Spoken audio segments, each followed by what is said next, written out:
निगमोद्बोध नामक तीर्थ की महिमा, शिव शर्मा के पूर्व जन्म की कथा। नारद जी कहते हैं, राजन, यह बात सुनकर शिव शर्मा के मन में बड़ा संदेह हुआ और उन्होंने अपने सत्यवादी पुत्र विष्णु शर्मा से पूछा, बेटा, मैं कैसे समझूं कि तुम पूर्व जन्म में देवताओं के राजा इंद्र थे और तुमने ही यज्ञ करके रत्नों के द्वारा ब्राह्मणों को संतुष्ट किया था। तुम्हारी कही हुई बातें जिस प्रकार मेरी समझ में आ जाएं वह करो। पूर्व जन्म में किए हुए कार्यों का ज्ञान इस समय तुम्हें कैसे हो रहा है? विष्णु शर्मा ने कहा, पिताजी, मुझे ऋषियों ने पूर्व जन्म की स्मृति बनी रहने का वरदान दिया है। उन्हीं के मुंह से इस तीर्थ के विषय में ऐसी महिमा सुनी थी। आप यहां निगमोद्बोध तीर्थ में स्नान कीजिए। इससे आपको भी पूर्व जन्म की स्मृति प्रदान करने वाला दुर्लभ ज्ञान प्राप्त होगा।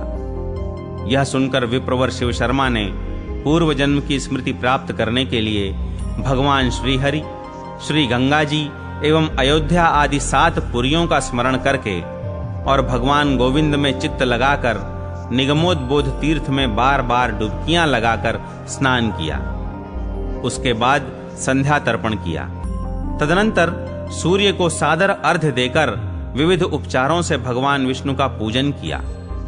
इस तरह नित्य कर्म पूरा करके वे सुखपूर्वक बैठे और अपने सुयोग्य पुत्र विष्णु शर्मा से बोले। शिव शर्मा ने कहा, विष्णु शर्मन, यहां स्नान करने से मुझे भी पहले के जन्म कर्मों का स्मरण हो आया है। महाभाग, मैं उन्हें तुम्हारे सामने कहता हूं, सुनो। पूर्व जन्म में मैं धनवान वैश्य के कुल में उत्पन्न। मेरे पिता का नाम शरभ था। वे कान्यकुब्जपुर में निवास करते थे। वहां व्यापार के द्वारा उन्होंने बहुत धन कमाया, परंतु रात दिन उन्हें यही चिंता घेरे रहती थी कि पुत्र के बिना मेरी संचित की हुई यह सारी धनराशि व्यर्थ ही है। इस प्रकार चिंता में पड़े हुए वैश्य के घर एक दिन परोक्ष विषयों का ज्ञान रखने वाले मुनिवर देवल जी पधारे। उन्हें आया देख मेरे पिता आसन से उठकर खड़े हो गए। उन्होंने पाद्य और अर्घ्य देकर मुनि को प्रणाम किया, उत्तम आसन पर बैठाया और सम्मान पूर्वक कुशल प्रश्न पूछते हुए कहा, मुनि श्रेष्ठ, आपका इस पृथ्वी पर विचरना हम जैसे गृहस्थों को सुख देने के लिए ही होता है। अन्यथा यदि आप कृपा करके स्वतः न पधारें तो घर की चिंता में डूबे हुए मनुष्यों को आप जैसे महात्मा का दर्शन कहां हो सकता है। जिनकी बुद्धि भगवान की चरण रज के चिंतन में लगी हुई है, उन्हें कहीं भी कोई कामना नहीं हो सकती। तथापि यहां आपके पधारने का क्या कारण है, यह शीघ्र बताने की कृपा करें। वैश्य के ऐसा कहने पर देवल मुनि ने उनके मनोभाव को जानने के लिए पूछा, वैश्य प्रवर, तुमने धर्म पूर्वक बहुत धन का संचय कर लिया है और उसी से तुम नित्य और नैमित्तिक क्रियाओं का भली भांति अनुष्ठान करते हो, फिर भी तुम्हारा शरीर सूखा क्यों जा रहा है? यदि कोई गोपनीय बात न हो तो मुझे अवश्य बताओ। वैश्य ने कहा, मुनि श्रेष्ठ, आपसे छिपाने योग्य कौन सी बात हो सकती है? आपकी कृपा से मुझे सब प्रकार का सुख है। दुख केवल एक ही बात का है कि बुढ़ापा आ जाने पर भी अब तक मेरे कोई पुत्र नहीं हुआ। आप कृपा करके ऐसा कोई उपाय कीजिए जिससे मैं भी पुत्रवान हो सकूं। आप जैसे महात्माओं के लिए इस पृथ्वी पर कोई भी कार्य असंभव नहीं है। वैश्य श्रेष्ठ शरभ के ये वचन सुनकर परोक्ष ज्ञानी देवल जी ने आंखें बंद कर मन को स्थिर करके क्षण भर ध्यान किया और मेरे पिता को संतान की प्राप्ति होने में जो रुकावट थी उसका कारण जानकर उन्हें पुरानी बातों की याद दिलाते हुए कहा, वैश्य, पहले की बात है, एक दिन तुम्हारी धर्म पत्नी ने अपने मन में जो कामना की थी उसे बतलाता हूं, सुनो। इसने पार्वती जी से प्रार्थना की, शिव प्रिया गौरी देवी, यदि मैं गर्भवती हो जाऊं तो तुम्हें षड्रस भोजन से संतुष्ट करूंगी। इस प्रार्थना के बाद उसी महीने में तुम्हारी पत्नी के गर्भ रह गया।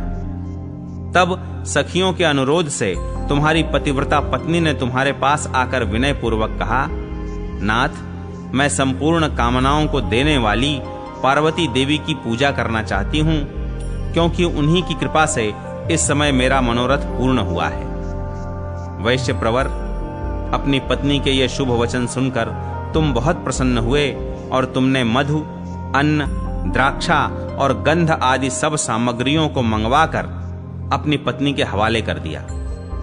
तब तुम्हारी पत्नी ने सखियों को बुलाकर कहा, सहेलियों, पूजन की सारी सामग्री मैंने मंगा ली है।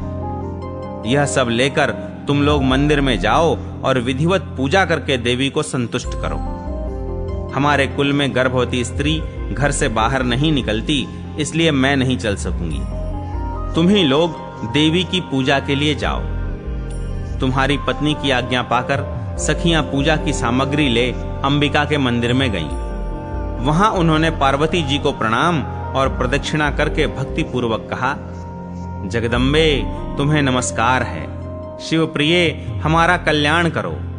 शरभ नामक वैश्य की पत्नी ललिता को तुम्हारी कृपा से गर्भ प्राप्त हो गया, अतः उसने तुम्हारी पूजा के लिए यह सब सामग्री हमारे हाथ भेजी है।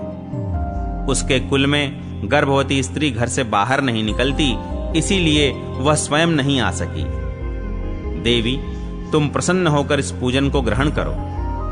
ऐसा कहकर सखियों ने माता पार्वती का चंदन आदि से विधि पूर्वक पूजन किया, परंतु भगवती गौरी की ओर से उन्हें कोई उत्तर नहीं मिला।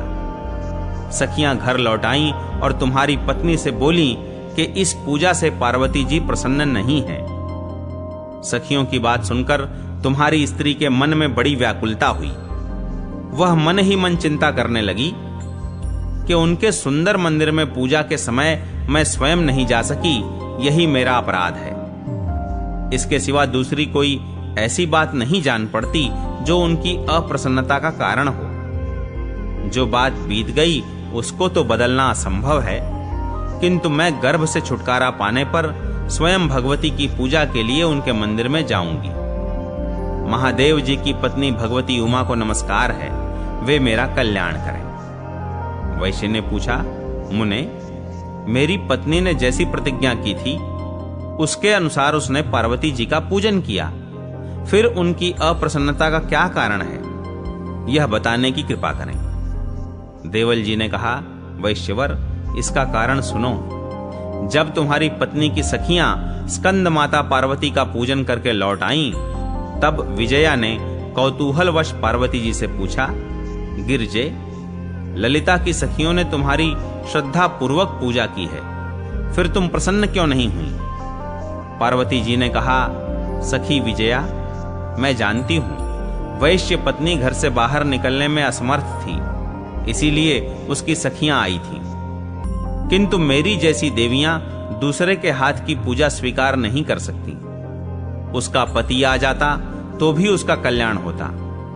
पत्नी जिस व्रत और पूजन को करने में असमर्थ हो उसे अपने पति से ही करा सकती है, इससे उसकी वह पूजा भंग नहीं होती।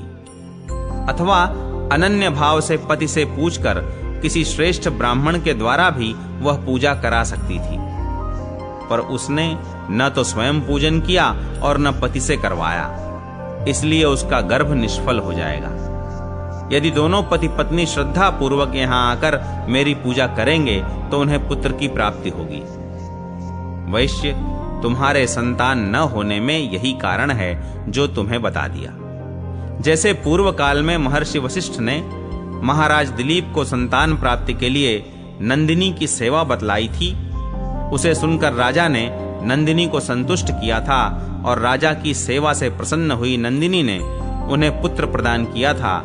उसी प्रकार तुम भी पत्नी सहित जाकर भगवती पार्वती की आराधना करो, इससे वे तुम्हें पुत्र प्रदान करेंगी। देवल मुनि का शरभ को राजा दिलीप की कथा सुनाना, राजा को नंदिनी की सेवा से पुत्र की प्राप्ति। वैश्य ने पूछा, मुने, राजा दिलीप कौन थे तथा वह नंदिनी गौ कौन थी जिसकी आराधना करके महाराज ने पुत्र प्राप्त किया था? इस कथा के सुनने के बाद मैं पत्नी सहित पार्वती जी की आराधना करूंगा। देवल ने कहा, महामते, वैवस्वत मनु के वंश में एक दिलीप नाम के श्रेष्ठ राजा हुए हैं। वे धर्म पूर्वक इस पृथ्वी का पालन करते हुए अपने उत्तम गुणों के द्वारा समस्त प्रजा को प्रसन्न रखते थे। मगध राजकुमारी सुदक्षिणा राजा दिलीप की महारानी थी। महारानी को अवध में आए बहुत दिन हो गए, किंतु उनके गर्भ से कोई पुत्र नहीं हुआ। तब कोसल सम्राट दिलीप अपने मन में विचार करने लगे कि मैंने कोई दोष नहीं किया है और धर्म, अर्थ तथा काम का यथा समय सेवन किया है, फिर मेरे किस दोष के कारण महारानी के गर्भ से संतान नहीं हुई। हमारे कुलगुरु वशिष्ठ जी भूत और भविष्य के ज्ञाता हैं, वे ही उस दोष को बता सकते हैं जिससे मुझे पुत्र नहीं हो रहा है। ऐसा विचार कर राजा अपनी रानी सहित गुरु वशिष्ठ के शुभ आश्रम पर गए। वशिष्ठ जी सायंकाल का नित्य कर्म समाप्त करके आश्रम में बैठे थे। उसी समय राजा और रानी ने वहां पहुंचकर उनका दर्शन किया। महाराज ने गुरु के और महारानी ने गुरु पत्नी अरुंधति देवी के चरणों में प्रणाम किया। वशिष्ठ जी ने राजा को और अरुंधति देवी ने रानी को आशीर्वाद दिया। तत्पश्चात पूजनीय पुरुषों में श्रेष्ठ महर्षि वशिष्ठ ने मधुपर्क आदि सामग्रियों से अपने नवागत अतिथि का सत्कार करके उनसे कुशल पूछी। तदनंतर मुनिश्रेष्ठ वशिष्ठ ने अपने योग के प्रभाव से नाना प्रकार के भोज्य पदार्थ प्रस्तुत किए और उन्हें राजा दिलीप को भोजन कराया तथा उदार हृदया अरुंधति देवी ने भी महारानी सुदक्षिणा को बड़े आदर के साथ भांति भांति के व्यंजन और पकवान भोजन कराए।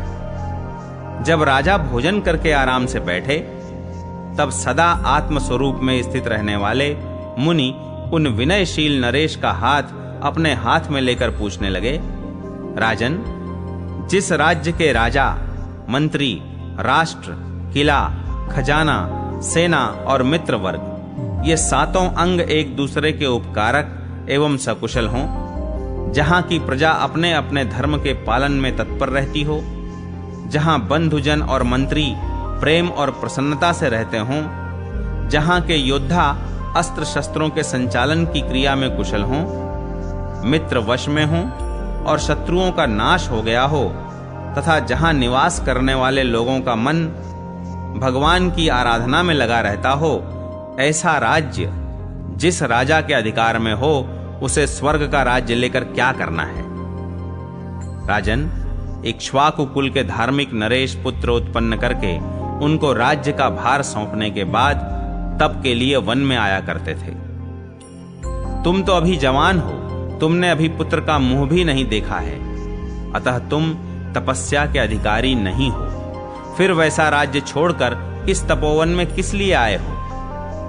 राजा ने कहा, ब्राह्मण, मैं तपस्या करने के लिए यहां नहीं आया हूं। जैसे बाल्यावस्था चली गई और जवानी आई है, उसी प्रकार यह भी चली जाएगी और वृद्धावस्था आवेगी।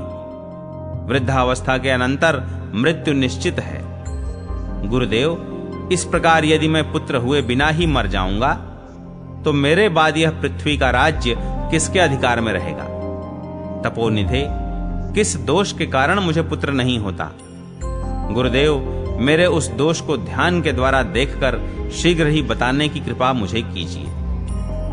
राजा का यह वचन सुनकर महर्षि वशिष्ठ ने ध्यान लगाया और संतान बाधा का कारण जानकर इस प्रकार कहा, नृपश्रेष्ठ, पहले की बात है, तुमने देवराज इंद्र की सेवा से राजमहल को लौटते समय उतावली के कारण मार्ग में कल्प वृक्ष के नीचे खड़ी कामधेनु गौ को प्रदक्षिणा करके प्रणाम नहीं किया।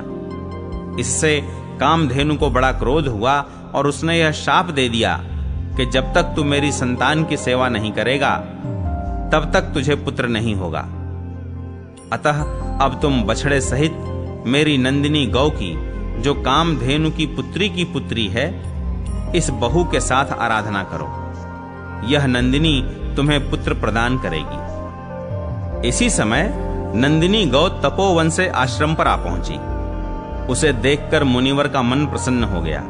वे नंदिनी को दिखाकर राजा से बोले, राजन, देखो, स्मरण मात्र से कल्याण करने वाली यह नंदिनी गौ चर्चा होते ही चली आई। अतः तुम अपनी कार्य सिद्धि को समीप ही समझो। तपोवन में इसके पीछे पीछे रहकर तुम इसकी आराधना करो और आश्रम पर आने पर रानी सुदक्षिणा इसकी सेवा में लगी रहे। इससे प्रसन्न होकर यह गौ तुम्हें निश्चय ही पुत्र प्रदान करेगी। महाराज, तुम हाथ में धनुष लेकर वन में पूरी सावधानी के साथ गौ को चराओ, जिससे कोई हिंसक जीव इस पर आक्रमण न कर बैठे। राजा ने बहुत अच्छा कहकर शीघ्र ही गुरु की आज्ञा शिरोधार्य की। देवल जी कहते हैं, तदनंतर प्रातः काल जब महारानी सुदक्षिणा ने फूल आदि से नंदिनी की पूजा कर ली, तब राजा उस धेनु को लेकर वन में गए। वह गौ जब चलने लगती तो राजा भी छाया की भांति उसके पीछे पीछे चलते थे। जब घास आदि चरने लगती तब वे भी फल मूल आदि भक्षण करते थे। जब वह वृक्षों के नीचे बैठती तो वे भी बैठते, और जब पानी पीने लगती तो वे भी स्वयं पानी पीते थे। राजा हरी हरी घास लाकर गौ को देते, उसके शरीर से डांस और मच्छरों को हटाते तथा उसे हाथों से सहलाते और खुजलाते थे। इस प्रकार वे गुरु की कामधेनु गौ के सेवन में लगे रहे। जब शाम हुई तब वह गौ अपने खुरों से उड़े हुए धूलि कणों द्वारा राजा के शरीर को पवित्र करती हुई आश्रम को लौटी। आश्रम के निकट पहुंचने पर रानी सुदक्षिणा ने आगे बढ़कर नंदिनी की अगवानी की और विधि पूर्वक पूजा करके बारंबार उसके चरणों में मस्तक झुकाया। फिर गौ की परिक्रमा करके वह हाथ जोड़ उसके आगे खड़ी हो गई। गौ ने स्थिर भाव से खड़ी होकर रानी द्वारा श्रद्धा पूर्वक की हुई पूजा को स्वीकार किया। तत्पश्चात उन दोनों दंपत्ति के साथ वह आश्रम पर आई। इस प्रकार दृढ़ता पूर्वक व्रत का पालन करने वाले राजा दिलीप के उस गौ की आराधना करते हुए 21 दिन बीत गए। तत्पश्चात राजा के भक्ति भाव की परीक्षा लेने के लिए नंदिनी सुंदर घासों से सुशोभित हिमालय की कंदरा में प्रवेश कर गई। उस समय उसके हृदय में तनिक भी भय नहीं था। राजा दिलीप हिमालय के सुंदर शिखर की शोभा निहार रहे थे। इतने में ही एक सिंह ने आकर नंदिनी को बलपूर्वक धर दबाया। राजा को उस सिंह के आने की आहट तक नहीं मालूम हुई। सिंह के चंगुल में फंसकर नंदिनी ने दयनीय स्वर में बड़े जोर से चित्कार किया। उसके करुण क्रंदन ने धनुर्धर राजा के चित्त में दया का संचार कर दिया। उन्होंने देखा गौ का मुख आंसुओं से भीगा हुआ है और उसके ऊपर तीखे दाढ़ों तथा पंजों वाला सिंह चढ़ा हुआ है। यह दुखपूर्ण दृश्य देखकर राजा व्यथित हो उठे। उन्होंने सिंह के पंजे में पड़ी हुई गौ को फिर से देखा और तरकस से एक बाण निकालकर उसे धनुष की डोरी पर रखा और सिंह का वध करने के लिए धनुष की प्रत्यंचा को खींचा। इसी समय सिंह ने राजा की ओर देखा। उसकी दृष्टि पड़ते ही उनका सारा शरीर जड़वत हो गया। अब उनमें बाण छोड़ने की शक्ति न रही। इससे वे बहुत ही विस्मित हुए। राजा को इस अवस्था में देखकर सिंह ने उन्हें और भी विस्मय में डालते हुए मनुष्य की वाणी में कहा, राजन, मैं तुम्हें जानता हूं। तुम सूर्य वंश में उत्पन्न राजा दिलीप हो। तुम्हारा शरीर जो जड़वत हो गया है उसके लिए तुम्हें विस्मय नहीं करना चाहिए, क्योंकि इस हिमालय में भगवान शंकर की बहुत बड़ी माया फैली है। किसी दूसरे सिंह की भांति मुझ पर प्रहार करना भी तुम्हारे वश की बात नहीं है, क्योंकि भगवान शंकर मेरी पीठ पर पैर रखकर अपने वृषभ पर आरूढ़ हुआ करते हैं। अच्छा, अब तुम लौट जाओ और समस्त पुरुषार्थों के साधनभूत अपने शरीर की रक्षा करो। वीर, इस गौ को दैव ने मेरे आहार के लिए ही भेजा है। सिंह के वीर संबोधन से युक्त वचन सुनकर जड़वत शरीर वाले राजा दिलीप ने उसे इस प्रकार उत्तर दिया, मृगराज, हमारे गुरु महर्षि वशिष्ठ की यह संपूर्ण मनोरथों को सिद्ध करने वाली नंदिनी नामक धेनु है। गुरुदेव ने संतान प्राप्ति के उद्देश्य से इसकी आराधना करने के लिए इसे मुझको सौंपा है। मैंने अब तक इसकी भली भांति आराधना की है। यह छोटे बछड़े की मां है। तुमने इसे पर्वत की कंदरा में पकड़ रखा है। तुम शंकर जी के सेवक हो, इसलिए तुम्हारे हाथ से बलपूर्वक इसको छुड़ाना मेरे लिए असंभव है। अब मेरा यह शरीर अपकीर्ति से मलिन हो चुका। मैं इस गौ के बदले अपने शरीर को ही तुम्हें समर्पित करता हूं। ऐसा करने से महर्षि के धार्मिक कृत्यों में भी कोई बाधा नहीं पड़ेगी और तुम्हारे भोजन का भी काम चल जाएगा। साथ ही गौ रक्षा के लिए प्राण त्याग करने से मेरी भी उत्तम गति होगी। यह सुनकर सिंह मौन हो गया। धर्मज्ञ राजा दिलीप उसके आगे नीचे मुंह किए पड़ गए। वे सिंह के द्वारा होने वाले दुस्सह आघात की प्रतीक्षा कर रहे थे कि अकस्मात उनके ऊपर देवेश्वरों द्वारा की हुई फूलों की वृष्टि होने लगी। फिर बेटा उठो, यह वचन सुनकर राजा दिलीप उठकर खड़े हो गए। उस समय उन्होंने माता के समान सामने खड़ी हुई धेनु को ही देखा, वह सिंह नहीं दिखाई दिया। इससे राजा को बड़ा विस्मय हुआ। तब नंदिनी ने नृपश्रेष्ठ दिलीप से कहा, राजन, मैंने माया से सिंह का रूप बनाकर तुम्हारी परीक्षा ली है। मुनि के प्रभाव से यमराज भी मुझे पकड़ने का विचार नहीं ला सकता। तुम अपना शरीर देकर भी मेरी रक्षा के लिए तैयार थे, अतः मैं तुम पर बहुत प्रसन्न हूं। तुम मुझसे अपना अभीष्ट वर मांगो। राजा बोले, माता, देहधारियों के अंतःकरण में जो बात होती है वह आप जैसी देवियों से छिपी नहीं रहती। आप तो मेरा मनोरथ जानती ही हैं। मुझे वंशधर पुत्र प्रदान कीजिए। राजा की बात सुनकर देवता, पितर, ऋषि और मनुष्य आदि सब भूतों का मनोरथ सिद्ध करने वाली नंदिनी ने कहा, बेटा, तुम पत्ते के दोने में मेरा दूध दूहकर इच्छानुसार पी लो। इससे तुम्हें अस्त्र शस्त्रों के तत्व को जानने वाला वंशधर पुत्र प्राप्त होगा। यह सुनकर राजा ने कामधेनु की दौहित्री नंदिनी से विनय पूर्वक कहा, माता, इस समय तो मैं आपके मधुर वचनामृत का पान करके ही तृप्त हूं। अब आश्रम पर चलकर समस्त धार्मिक क्रियाओं के अनुष्ठान से बचे हुए आपके प्रसाद स्वरूप दूध का ही पान करूंगा। राजा का यह वचन सुनकर गौ को बड़ी प्रसन्नता हुई। उसने साधु साधु कहकर राजा का सम्मान किया। तत्पश्चात वह उनके साथ आश्रम पर गई। पूर्व दिन की भांति उस दिन भी महारानी सुदक्षिणा ने आगे आकर उसका पूजन किया।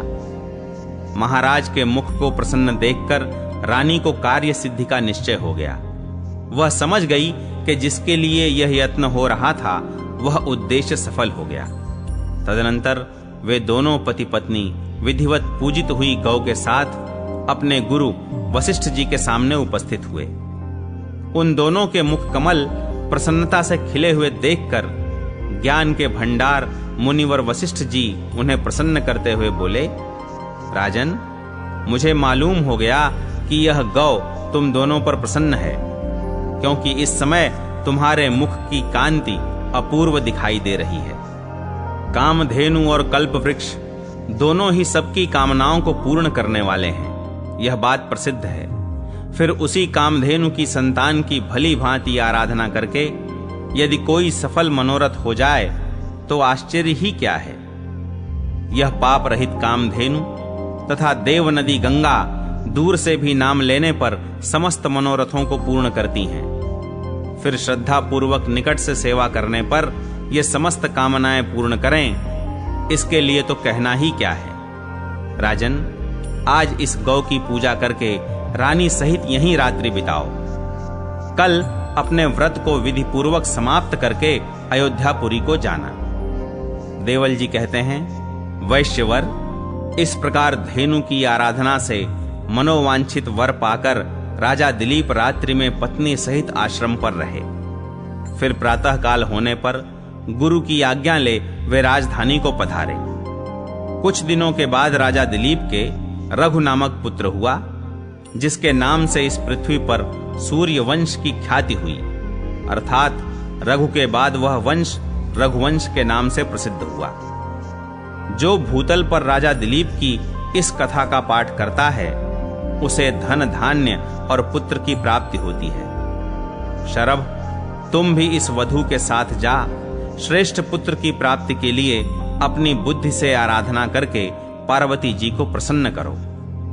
वे तुम्हें पाप रहित, गुणवान एवं वंशधर पुत्र प्रदान करेंगी। इस प्रकार शरभ से राजा दिलीप के मनोहर चरित्र का वर्णन करके देवल मुनि ने उन्हें अंबिका के पूजन की विधि बताई। इसके बाद वे अपने अभीष्ट स्थान को चले गए।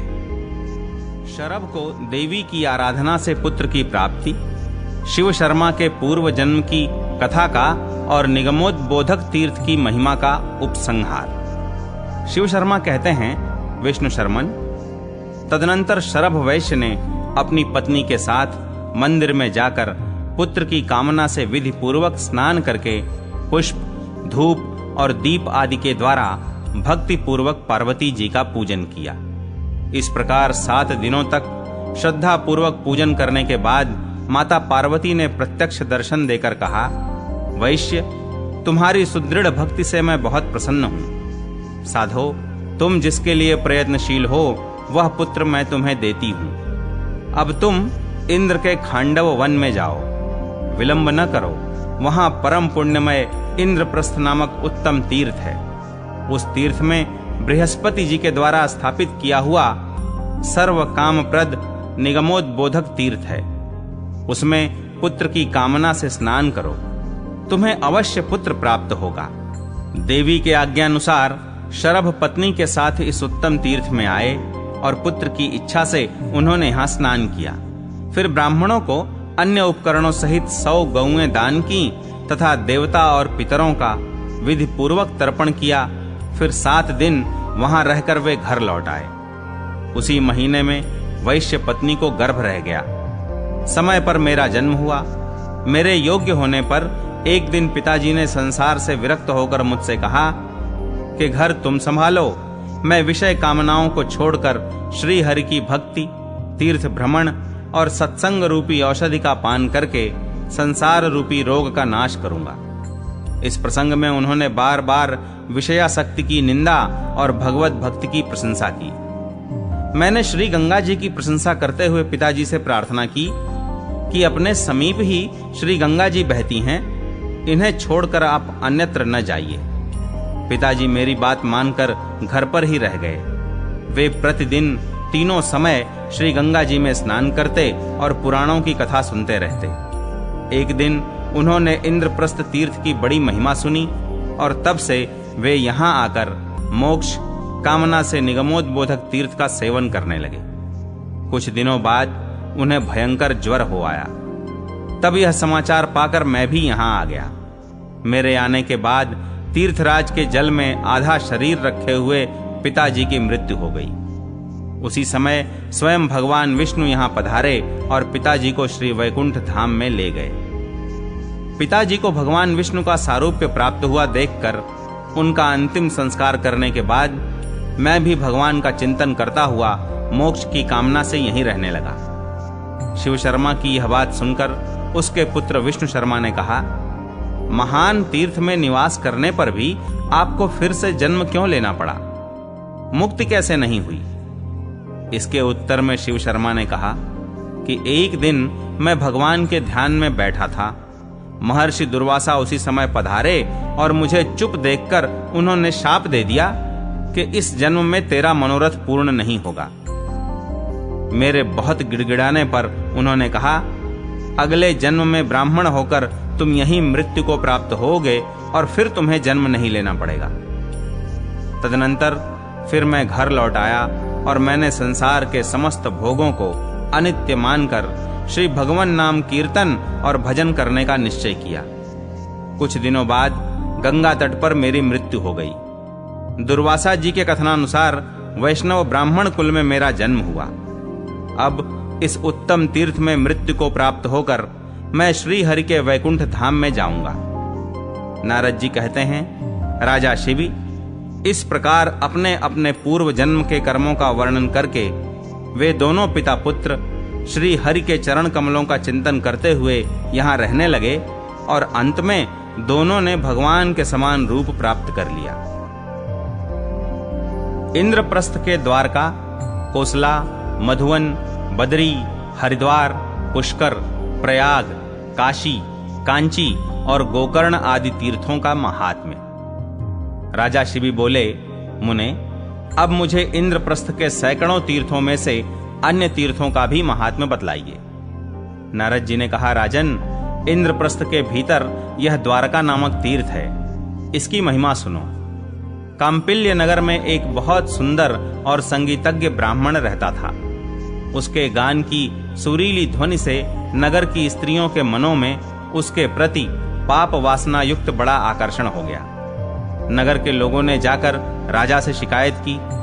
राजा के पूछने पर ब्राह्मण ने अपने को निर्दोष बताया और नगर की स्त्रियों को उच्छृंखल। इतने में कुछ स्त्रियां भी वहां आ गईं और निर्लज्जता पूर्ण बातें करने लगीं। ब्राह्मण ने काम वासना की और पति वंचना की निंदा करते हुए पातिव्रत्य की महिमा बताकर उन स्त्रियों को समझाया। वे ब्राह्मण की बात सुनकर बहुत लज्जित हुईं और परस्पर पापी काम की निंदा करती हुई अपने घरों को लौट आईं। कुछ समय बाद कारुष देश के राजा ने कांपिल्य नगर पर आक्रमण किया और युद्ध में कांपिल्य राज मारे गए। उनका नगर लुट गया, शूरवीर मारे गए और नगर की स्त्रियां जहर खाकर मर गईं। जिन स्त्रियों ने संगीतज्ञ ब्राह्मण के प्रति आकर्षित होने के पाप का प्रायश्चित नहीं किया था, वे सब की सब बड़ी भयानक राक्षसियां होकर भूख प्यास से पीड़ित रहने लगीं। वाणी और मन के किए हुए एक ही पाप से उन्हें 2 जन्मों तक राक्षसी योनि में रहना पड़ा। अतएव पाप से डरने वाली किसी भी स्त्री को मन वाणी से कभी किसी भी पराये पति का सेवन नहीं करना चाहिए। अपना पति रोगी, मूर्ख, दरिद्र और अंधा हो तो भी उत्तम गति की इच्छा रखने वाली स्त्रियों को उसका त्याग नहीं करना चाहिए।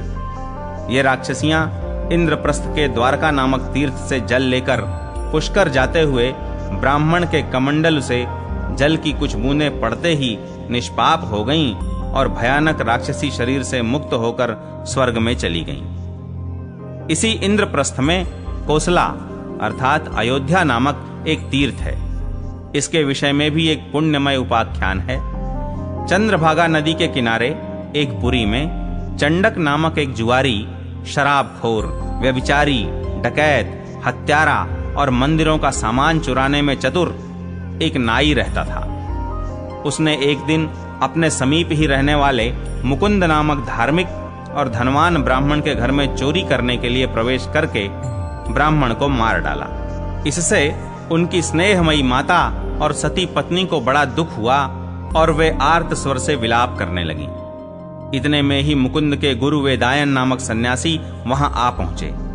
उन्होंने शरीर की नश्वरता का वर्णन करते हुए आत्मज्ञान का उपदेश देकर उन लोगों को समझाया और मुकुंद का अंत्येष्टि संस्कार करवाया। मुकुंद की गर्भवती पत्नी को विद्वान सन्यासी ने सती होने से रोक दिया। मुकुंद का छोटा भाई मुकुंद की अस्थियों को लेकर गंगा जी में छोड़ने के लिए चला। चलते चलते वह इस कोसला तीर्थ में आया। आधी रात को यहां अस्थि की गठरी को एक कुत्ते ने उठाकर कोसला के जल में फेंक दिया।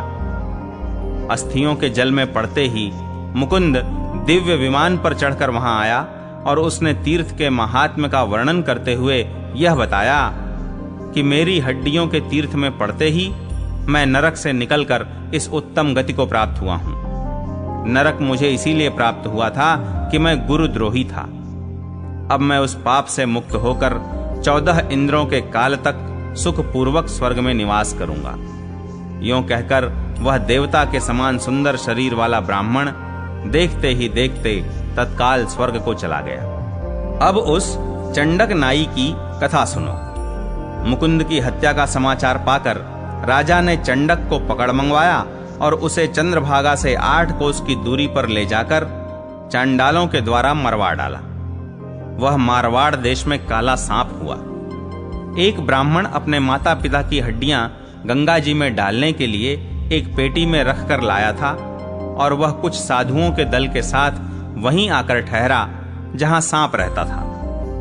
रात को सांप उस पेटी में घुस गया और पेटी के साथ वह भी कोसला तट पर आ पहुंचा। यहां पेटी खोली गई तो सांप निकल भागा, पर लोगों ने उसे मार डाला और मरते ही वह देव शरीर प्राप्त कर दिव्य विमान में बैठकर आ गया। उसने कहा, मैं चंडक नामक नाई था और ब्रह्म हत्या के पाप से 5 लाख वर्ष तक नरक की पीड़ा और 20,000 वर्ष तक सर्प योनि भोग कर आज इस तीर्थ में मरने के कारण परम उत्तम देवत्व को प्राप्त हुआ हूं। तीर्थ का यह प्रत्यक्ष वैभव देखकर उस ब्राह्मण ने भी अपने माता पिता की हड्डियों को इसी तीर्थ में डाल दिया। हड्डियों के पड़ते ही उसके माता पिता श्रेष्ठ विमान पर बैठकर दिव्य रूप धारण किए यहाँ आए और अपने पुत्र को आशीर्वाद देते हुए स्वर्ग को चले गए। फिर वे सब साधु भी इसी कोसला तीर्थ में रह गए और अंत में वैकुंठ को प्राप्त हुए। नारद जी कहते हैं, यह परम पावन मधुवन तीर्थ है। यहाँ विश्रांति घाट नामक तीर्थ है। एक ब्राह्मण पर्णशाला बनाकर यहाँ भगवान के दर्शन की इच्छा से सकुटुंब रहते थे। एक दिन तीर्थ में स्नान करते समय भी उन्हें यही अभिलाषा हुई और तत्काल भगवान ने दर्शन देकर उनको कृतार्थ कर दिया और वे भगवान की स्तुति करके उन्हीं के साथ वैकुंठ लोक को चले गए। इस मधुवन से 11 धनुष की दूरी पर एक बदरिकाश्रम तीर्थ है। मगध देश में देवदास नामक एक सत्यवादी, जितेंद्रिय और धर्मात्मा ब्राह्मण रहते थे। वे भगवान के परम भक्त थे। उनके घर में उत्तमा नाम की गुणवती पतिव्रता पत्नी थी। देवदास के अंगद नामक एक पुत्र और वलया नाम की एक कन्या थी। देवदास ने दोनों का विवाह कर दिया। कन्या विवाहिता होने पर ससुराल चली गई और पुत्र अंगद ने घर का काम संभाल लिया। कुछ समय बाद विप्रवर देवदास ने अपनी पत्नी उत्तमा से परामर्श करके निश्चय किया कि अब इस वृद्धावस्था में संसार के समस्त विनाशी पदार्थों से मन हटाकर इंद्रिय संयम पूर्वक हम लोगों को भगवान का भजन और तीर्थ सेवन करना चाहिए। फिर उन्होंने अपने पुत्र अंगद को बुलाकर भगवान श्री हरि की आराधना का महत्व बतलाते हुए अपना निश्चय सुनाया और पुत्र से अनुमति पाकर वे दोनों कुछ धन लेकर भगवान विष्णु की प्रसन्नता के लिए चल पड़े। रास्ते में कल्पग्राम के एक सिद्ध पुरुष से उनकी भेंट हुई। उस सिद्ध पुरुष ने इंद्रप्रस्थ के वदरी नामक तीर्थ का महात्म्य सुनाया, जिसमें पूर्व जन्म के व्यभिचार और डकैती आदि पापों के फलस्वरूप भयंकर भैंसा बने हुए एक राजा का तीर्थ में प्रवेश करते ही उद्धार हो गया था। फिर सिद्ध पुरुष ने उन दोनों से कहा कि यदि तुम भी अपने परम कल्याण की इच्छा रखते हो तो वहीं चले जाओ। मैं भी अपने निष्प्रिय और मोक्ष के इच्छुक बूढ़े पिताजी को इस बदरिकाश्रम तीर्थ में लाने के लिए घर जा रहा हूं। सिद्ध की बात सुनकर धीर बुद्धि ब्राह्मण देवदास तीर्थों में घूमते हुए इंद्रप्रस्थ में आए और यहाँ इस बदरिकाश्रम में भगवान उन्हें उसी शरीर से परम धाम को ले गए। सिद्ध पुरुष ने भी शीघ्र ही अपने पिता को घर से लाकर उस तीर्थ में नहलवाया। इससे उनको भी भगवान विष्णु का परम धाम प्राप्त हो गया। इंद्रप्रस्थ में हरिद्वार नामक तीर्थ है। इसकी भी बड़ी महिमा है। कुरुक्षेत्र में नगर से बाहर कालिंग नामक एक पापी चांडाल रहता था।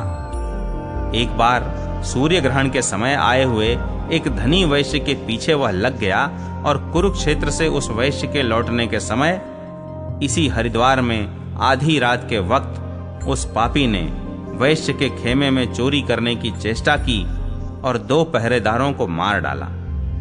इसी समय वैश्य के एक सेवक ने दूर से बाण मारा, जिससे भागता हुआ वह पापी भी मर गया।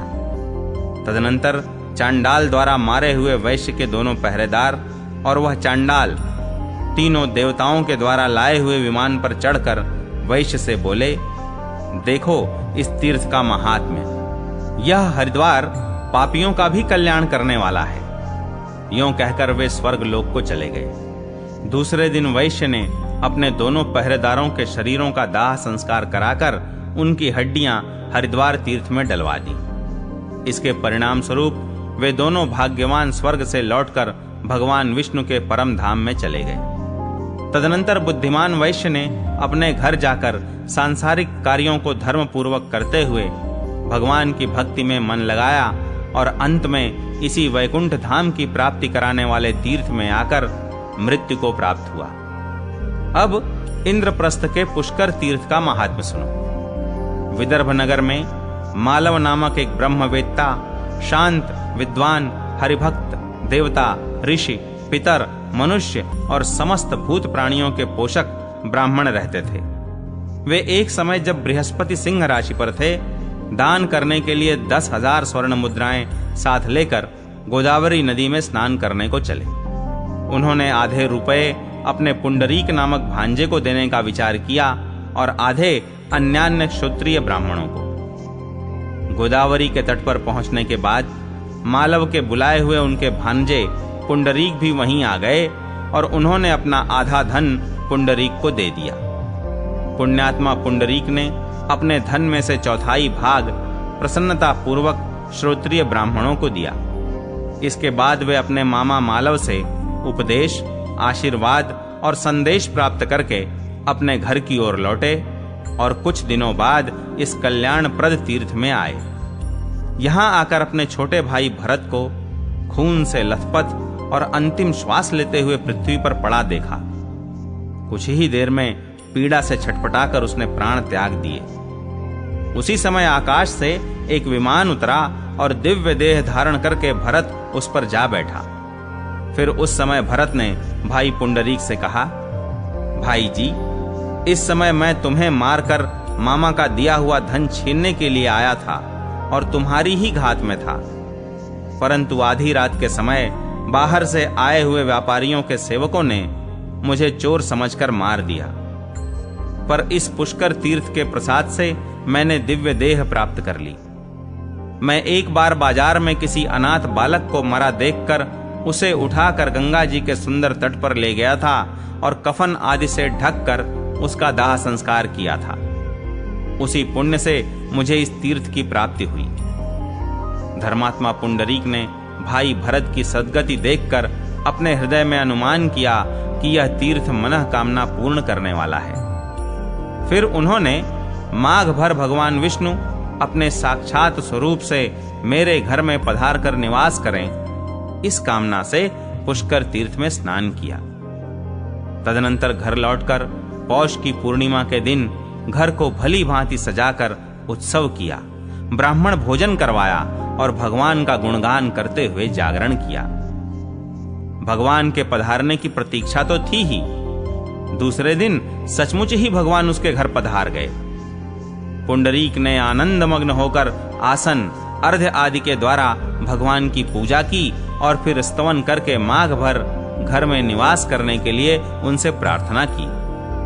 भगवान उसके द्वारा विविध भांति से पूजित होकर पूरे माघ भर उसके घर में रहे और अंत में उसको सर्वतीर्थ शिरोमणि इंद्रप्रस्थ के पुष्कर तीर्थ में लाकर स्नान कराया। बस उसी समय पुंडरीक के शरीर से एक दिव्य ज्योति निकली और वह भगवान गोविंद के चरणों में समा गई। अब इंद्रप्रस्थ के प्रयाग की महिमा सुनो। नर्मदा नदी के किनारे माहिष्मतीपुरी में एक रूप यौवन संपन्ना, नाच गान में निपुण मोहिनी नाम की वेश्या रहती थी। धन के लोभ में उसने अनेकों महापाप किए थे।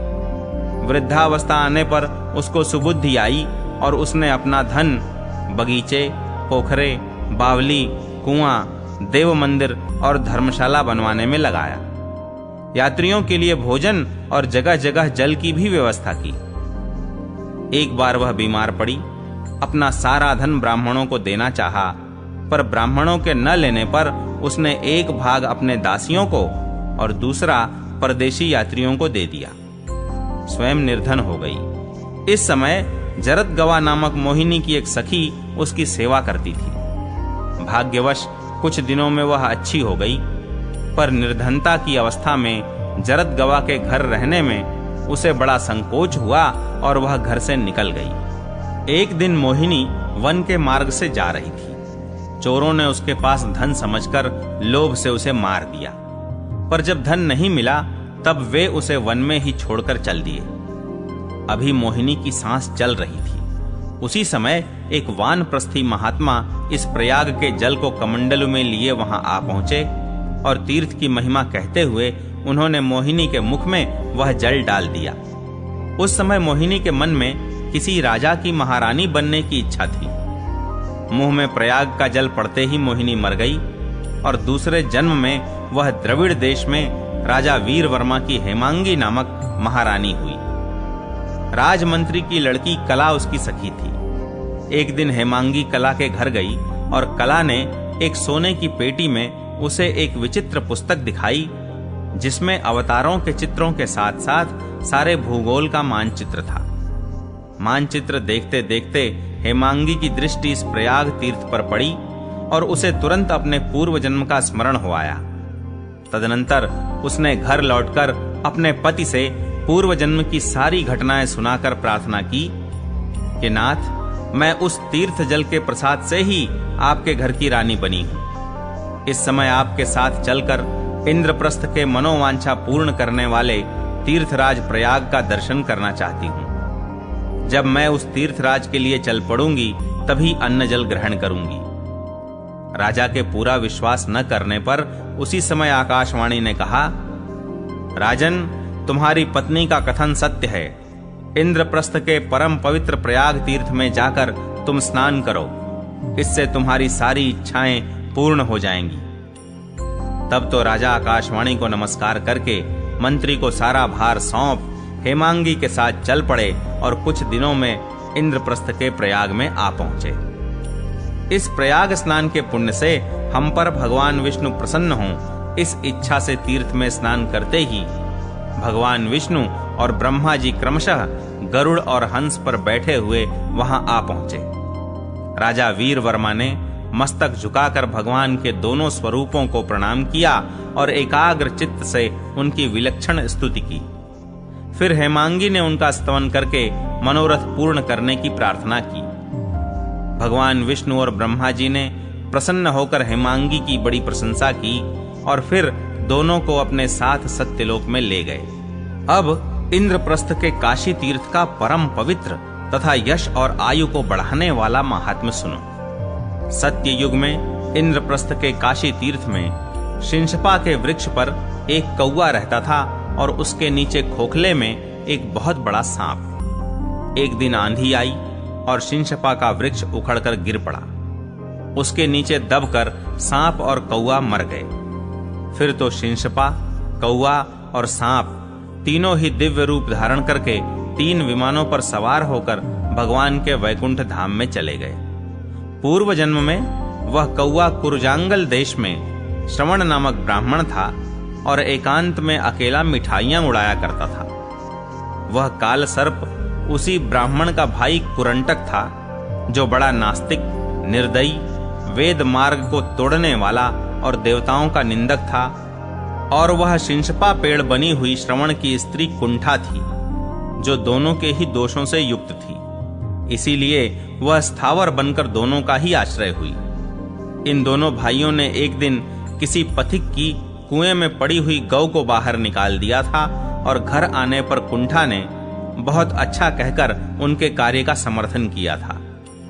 इसी पुण्य के प्रभाव से इंद्रप्रस्थ के तट पर स्थित काशी में दुर्लभ मृत्यु को पाकर वे तीनों वैकुंठ को चले गए। अब इंद्रप्रस्थ के गोकर्ण तीर्थ की महिमा सुनो। यह शिव जी का परम पवित्र क्षेत्र है। इसमें मरने वाला मनुष्य निस्संदेह शिव स्वरूप हो जाता है। गोकर्ण तीर्थ में मरे हुए मनुष्य का पुनर्जन्म नहीं होता। इंद्रप्रस्थ के किनारे शिवकांची तीर्थ है। इसमें मरने वाला भी पुनर्जन्म को नहीं प्राप्त होता। यहाँ श्री महादेव जी ने भगवान विष्णु की आराधना करके भक्तराज की पदवी पाई है। हेरंब नामक एक धर्मात्मा ब्राह्मण बड़े शिव भक्त थे। वे शिव तीर्थों में घूमते हुए यहाँ शिवकांची में आए और यहीं उनके प्राण छूटे। वे भगवान शिव जी के लोक में जाकर पश्चात वैकुंठ को प्राप्त हुए। इसके सिवा इंद्रप्रस्थ में कपिलाश्रम, केदार और प्रभास आदि और भी बहुत से तीर्थ हैं। उनका भी बड़ा महात्म्य है। सौभरी कहते हैं, राजा शिव से यूं कहकर मुनिश्रेष्ठ नारद जी भगवान के गुणों का गान करते हुए वहां से चले गए। राजा शिव ने मुनि के मुख से इंद्रप्रस्थ का यह वैभव सुनकर अपने को कृतार्थ माना और विधि पूर्वक स्नान करके अपनी धार्मिक क्रियाएं पूरी की। तदनंतर वे अपने नगर को चले गए। राजा युधिष्ठिर, यह मैंने यमुना तीरवर्ती इंद्रप्रस्थ के लोक पावन महात्म्य का तुमसे वर्णन किया है। सूत जी कहते हैं, शौनक जी, इस प्रकार सौभरी मुनि से इंद्रप्रस्थ का महात्म्य सुनकर राजा युधिष्ठिर हस्तिनापुर को गए और वहां से अपने दुर्योधन आदि भाइयों को साथ ले राजसूय यज्ञ करने की इच्छा से पुण्यमय इंद्रप्रस्थ में आए। राजा ने अपने कुल देवता भगवान गोविंद को द्वारका से बुलाकर राजसूय यज्ञ के द्वारा उनका यजन किया। यह तीर्थ मुक्ति देने वाला है, अतः यहाँ मुंह से कुत्सित वचन कहने पर भी शिशुपाल की मुक्ति हो जाएगी। यह सोचकर ही श्री हरि ने वहां शिशुपाल का वध किया। शिशुपाल ने भी उस तीर्थ में मरने के कारण समस्त पुरुषार्थों के दाता भगवान श्री कृष्ण का सायुज्य प्राप्त कर लिया। जहां शिशुपाल मारा गया और जहां राजा युधिष्ठिर ने यज्ञ किया, उस स्थान पर भीमसेन ने अपनी गदा से एक विस्तृत कुंड बना दिया था। वह पावन कुंड इस पृथ्वी पर भीम कुंड के नाम से विख्यात हुआ। वह यमुना के दक्षिण एक कोस के भूभाग में है। इंद्रप्रस्थ की यमुना में स्नान करने से जो फल होता है, वही फल उस कुंड में स्नान करने से मिल जाता है। इसमें तनिक भी संदेह नहीं है। जो मनुष्य प्रतिवर्ष इस तीर्थ की परिक्रमा करता है, वह क्षेत्रापराध जनित दोषों और पातकों से मुक्त हो जाता है। जो भगवान के नामों का जप करते हुए इस तीर्थ की प्रदक्षिणा करता है, उसे पग पग पर कपिला दान का फल मिलता है। जो मनुष्य चैत्र कृष्णा चतुर्दशी को इंद्रप्रस्थ की प्रदक्षिणा करता है, वह धन्य एवं सब पापों से मुक्त हो जाता है।